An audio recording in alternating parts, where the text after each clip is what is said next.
So yes, I'm not in my normal couch area. But anyway, I want to do a video and I had some items I wanted to show y'all, so I did not want to do bring them on the couch itself. So you get to see my very junky background because I have not cleaned up. It's been a minute. Okay, so I'm gonna go ahead and jump right into this so it won't be very long, because y'all know I'm very bad at talking. So anyway, let's go ahead and get started. So if I look down, I'm looking at some of my notes. And basically this video is about first trimester must-haves, basically. I know it sounds strange, but I must talk about it because these are things that helped me during each first trimester, or, you know, first weeks of pregnancy and so forth. So I wanted to kind of give y'all a heads up of what to go by before you have your transfer, or while you're in your 2-week wait, or right before your 2-week wait. You definitely want to have these things on hand. To me, it'll make things in life a lot smoother. That's just my opinion. So let's go ahead and get started. I hope y'all having a wonderful, blessed day. So by now, y'all know that I am pregnant. So y'all know now the answer is out. I am pregnant. So we're gonna go ahead and get started and everything, because I am feeling a little woozy, just a little bit yucky and stuff right now. I'm pretty sure it's time for another snack. But I'm not complaining, it's a blessing. But let's go ahead and get started. Ooh. Excuse me. So the first thing I have on my list here is paper plates. Okay, paper plates is a must-have. Why are paper plates a must-have, you ask? Let me tell you. The reason why paper plates are a must-have is because guess what? When you are exhausted and you are tired and you're not feeling good, or you just finished eating and you look at those dishes like, I am not about to go in there and do anything, paper plates is your best friend. I don't care what you warming up. I don't care if it's for fruit or whatever the case may be. Use paper plates, because guess what? Those other dishes and stuff, they gets kind of piled up because you eat so much during the day. It gets piled up, and then you're looking like, who gonna wash those dishes? And then you're not feeling good, you know. So it does save time in the end. So paper plates is a must. Second thing on my list is lemon drops. Lemon drops, the real lemon drops, the ones that have like the coating on the outside. Now these are a little bit different from the ones I had before, because these are not as doesn't have that powdered film on it. I didn't at the time. I was like, look hubby, just bring home the lemon drops, blah blah. So he brought home these. Now the ones I had before this, like I said, had a little bit more of the white coating, which sour, anything that's sour does help with nausea. Ginger snaps does not help. Ginger does not help. Ginger ale makes me feel even worse. So ginger does not help to me. That's more, it's spicy and it just doesn't cooperate with me. So if you see that you have that problem as well, ginger ale or ginger products does not work well, I would definitely say lemon drops. The next thing on my list is, I'm gonna go to these cherry sours. Okay, cherry sours, hope y'all can see that. Basically these here are on the outside, it has like a coating, like a candy coating, and as you can see I'm out because I really and truly been knocking these out. But the inside is more like a gummy, but what I do, I eat on it until it gets to that gummy part, and when it gets to more like a gummy or something, I spit it out. So when it turns pink, I spit it out. The outside is very sour, and like I literally munch on these like all the time when I'm at work. You know, and the sugar is 28, calories 150, but you know, at that point in time you need something just to kind of make you feel better while you work. So cherry sours and any sour candy works. So these are just the two that I have at the current moment. But like Warhead, I mean anything sour to me kind of get that nausea feeling out. And see me, I get nauseous, to me I feel I get nauseous more after I eat than before I eat. So a lot of times after I eat, I'm trying to suck on one of these or something to try and get that feeling down. The next thing on my list here is, I'm gonna skip around here. I'm gonna go with my hot pickles, which I am almost completely out, so hubby has to get more. Hot pickles, okay? And basically, I've been having this for some months or whatever, but hot dill pickles are like the bomb, because like I said, that hot flavor plus like that dill flavor making my mouth water just thinking about it. Like, yummy. It kind of gives off that sensation, that craving, salty sensation, because of course pickles have sodium, and I don't know how much sodium. Let's see. Woo, 460 per serving. Yeah.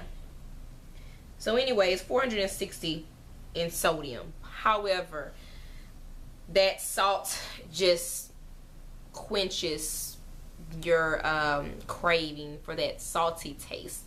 I love hot pickles in general, but especially during pregnancy, it really helps. My mouth is like watering so much thinking about this pickle. I'm gonna have to get me a piece when I get done. The next thing I'm gonna go over is individual meats. Individual meats. This right here is chicken breast. This is about 2 pieces of chicken breast in this Ziploc, freezer Ziploc bag, which that's what I forgot to get, but I want to talk about freezer bags too. So freezer bags and individual meats. So what my husband did was buy a big bag of chicken breast, and basically when he brought it, you know, we separated the bag, so it was like maybe 2 chicken breasts to a freezer bag. That way, if I'm not feeling well that night, you know, if I can just pop one in the oven and just bake it without me having to go through the bag, defrost everything. I can defrost one for lunch since I work from home. I can defrost one, you know, during the morning, and then start cooking it by the time lunch comes around. Yeah, I'm sorry. I'm just feeling all icky. So they are a lifesaver, not even for chicken. If you do pork chops or whatever big bag you may buy of meat, definitely separate them, and that way it cuts down on that time, you know, of having to just use one meat. Or if, you know, like the other day we had a dinner with chicken breast, and I think I took out like maybe 4 packs of the frozen individual you know, packs, and I still have others in the freezer that are just waiting in case I want to thaw one out and then cook that, you know, or something, or whatever I want to do to it. So that helps. So again, freezer bags, and then individual meating, like individual packaging of the meat. If you do fish, whatever case may be, just freeze everything individual, and it's so much easier. And the reason why I say that brings me to my next thing I want to talk about, which is this shake and bake. And this one here is by Kraft. This one here, you just put in the oven, y'all, and it's so simple. It comes with a clear bag, and it comes with a seasoning pouch. And you empty the seasoning pouch into the clear bag. You rinse your meat completely like you always do. You put 1 piece at a time or whatever in there to get it coated. You put it on a pan, which I put foil down, and then I spray my foil with a little bit of like non-stick spray just to make sure. I put in the oven. You put in the oven for like, let's say 20 minutes. I do like maybe 22, 23, just to make sure that the meat is fully cooked, especially like chicken and pork. And so then at about, when it's almost done and I have like maybe about 9 minutes left, I'll go and flip it, even though the instructions say don't flip it, because I like mine crunchy on both sides. So shake and bake is a lifesaver because it's quick and easy. You don't do anything. All you do is rinse your meat, put it in the bag, shake it, put it on a piece of, you know, foil, put it in the oven on 400, and you got crispy, juicy, tender meat, y'all. I kid you not. So this right here is a lifesaver because I don't have time to be putting batter on my meat and putting egg and flour and messing up the whole kitchen. This like works. Like, this really works. Normally I buy a couple of boxes of these because they don't give you much seasoning in there.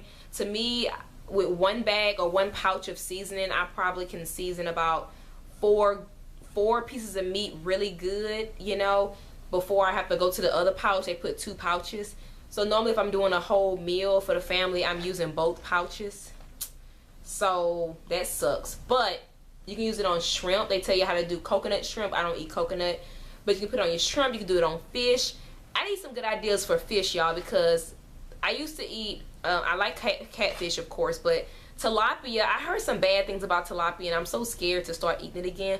But tilapia comes individually wrapped as well, and see, this would be very good for some tilapia too. So anyway, just let me know, guys, about the whole fish thing. But anyway, very good to have. Okay, you can do this with pork chops. You can do it with chicken. Like I said, any, you know, lifesaver. Quick, easy, and then it's baked. You know, you're not frying it. It's baked, so it's healthy for you and baby or babies. Alright, so I think I am done talking about food, and I'm so getting hungry. So we're going to go to the next thing here, which I think is my last thing. Yeah, I'm doing good. This is my last thing, so I'm not taking too much of y'all time. Okay, so the last thing I have here, which is opened. But anyway, yeah, sorry y'all. Anyway, baking soda. Okay. And basically, the reason for me saying baking soda is because when you are in your first trimester, you get the most strangest mouth sensations, taste, and everything. Your mouth can be super dry, then it'll be like over wet or full of saliva. It can then, you know, when you brush your teeth, feel like you're about to gag when you use mint toothpaste, because I use like a very strong mint toothpaste with those little strips in there. And I just noticed that I couldn't do it no much longer. Like I would literally gag when I get ready to put my toothbrush in my mouth. So, and also with me sometimes craving salty foods, that also helps as well. So I'm able to kind of brush my tongue a little bit further than normal with I'm using baking soda. And all I do is I wet my toothbrush and I put some baking soda on there, and then I brush my teeth and I rinse well. You want to make sure you rinse really, really well, you know, kind of about 3 or 4 times to kind of get all that, you know, all of that out your mouth. But it cleans, it freshes your mouth and everything. And every now and then I switch it up to my other toothpaste because I don't want to keep using that one. But I tell you one thing, it definitely helps. It definitely helps with the gag. I can definitely brush my tongue, you know, further back. Not that much, but further back, and I can definitely tolerate it more than the toothpaste. So anyway, guys, I hope that this helped a little bit to enlighten you a little bit on the first trimester must-haves. Because all of the videos that I've seen before about people that crave things, this and that, they don't tell me, you know, they say what works, you know, to a certain extent. And normally that's like the whole normal thing. Ginger ale, ginger snaps. I can only eat this, I can only eat that. Me, I have had no food aversions. I've had no cravings really. I know that a couple weeks ago we ate tacos so much till I was like, I don't want to see another piece of ground meat right now at all. What else? And yeah, so I wanted to kind of come to tell y'all these awkward, I know they're very awkward type must-haves, but I thought that, hey, if it worked for me, maybe it worked for somebody else and stuff. So definitely wanted to give y'all that information out there. And again, thank y'all so much for watching our journey. Thank you so much for tuning in. Thank you for your wonderful comments, your suggestions. I thank you. I hope you are enjoying all of the videos. I try to make them as interesting as possible and not repetitive, because there's so many people out there that are making pregnancy vlogs. And again, you know, like I said, this go round here, I'm not going to be doing week by week so much, more to like month to month maybe, because I don't know, it's a lot of, it's time consuming, and you know, I'm the one that have to edit. I vlog, I edit, I upload, I respond, you know, I do it all, and it just get kind of hard too when you're not feeling too well. So maybe once I get out of the first trimester, you know, I have a little bit more energy to maybe start doing maybe week by week, but I still feel like once a month talking about it is good enough. You know, I mean, I kind of feel like unless there's something special that pops up, then I may go ahead and talk about that, you know, along, you know, to do with the pregnancy, something of that nature. But that's pretty much it, guys. I guess I'll talk to y'all later. And again, if you have any questions, leave them down below. Please like the videos if you like them and if you enjoyed, and also if you thought it was helpful, and also subscribe, and also share. Please share your social media, share. The more women that we can reach to help out with their journey, the better. You know, there's somebody out there that's alone, there's somebody out there that's dealing with everything on their own. They don't know that there's a whole community out here of us loving sisters. But anyway, I'll holler at y'all later, and most of y'all I'll see on Instagram that are in Instagram. Other than that, I will holler at y'all later. I love y'all. Bye. Being 2 months. Yeah, that. I honestly feel like I am bigger than 2 months. I understand we bloat a lot going through, you know, the